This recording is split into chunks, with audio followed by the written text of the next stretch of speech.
Galing daw at magaling, maihahabol pa rin. Kakatuwang mensahe ng staff ng One's Entertainment sa kaarawan ni Justine ating pong ibahagi.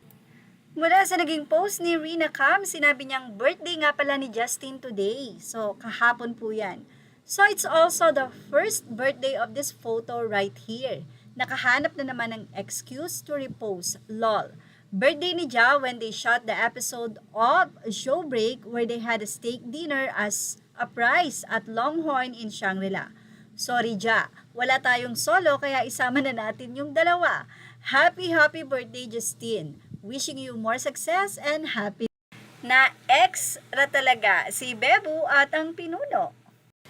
Samantala, kinatuwaan naman ng mga fans ng mga berries or mga fans ni Stell ang nasabi nga pong isang pagtitipon na ito. Well, wala naman pong eksaktong sinabi ko ano ang event, pero present po dyan si Stell. Kasama po niyan sila Liz Uy at ang ilang mga kaibigan, elite friends ni Liz Uy at nandyan din po ang actress ni si Angelica Panganiban. Present din ang napakagandang actress na si Julia Barreto na talaga namang hangang-hanga dito kay Stell. Ang nasabing video na ito ay makikita nyo kinakanta po ni Stell dyan ang gento ng nakaupo. Habang siya'y kumakanta, makikita ang mga nagvi-video sa kanya. Yan po si Julia Barreto. May ikot yan dyan si Angelica Panganiban at si Liz Uy. Naglalakad habang si Stell ay kanya rin pong binivideohan.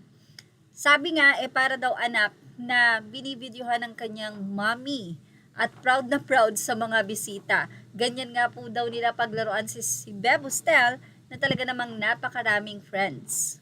Anyway, basahin natin ang ilan sa naging komento ng mga fans mula po ito sa Facebook post ni Stell's Room Facebook.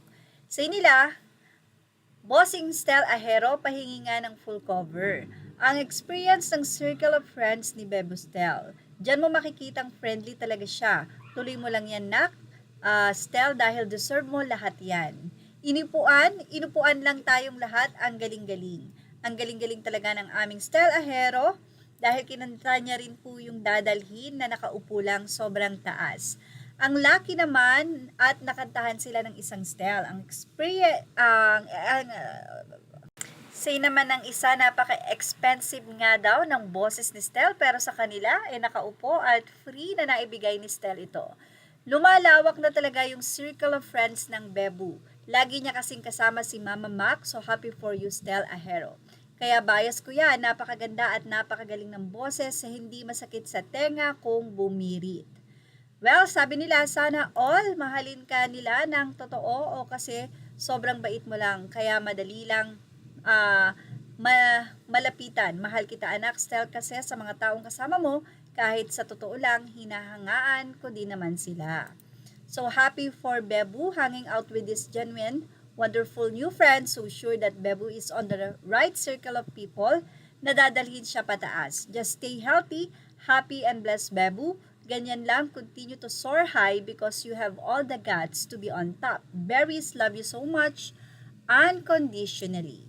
At yan ang ating Showbiz Top Update. Images are all credit to the rightful owners. Please like, share, and subscribe. Thank you for watching.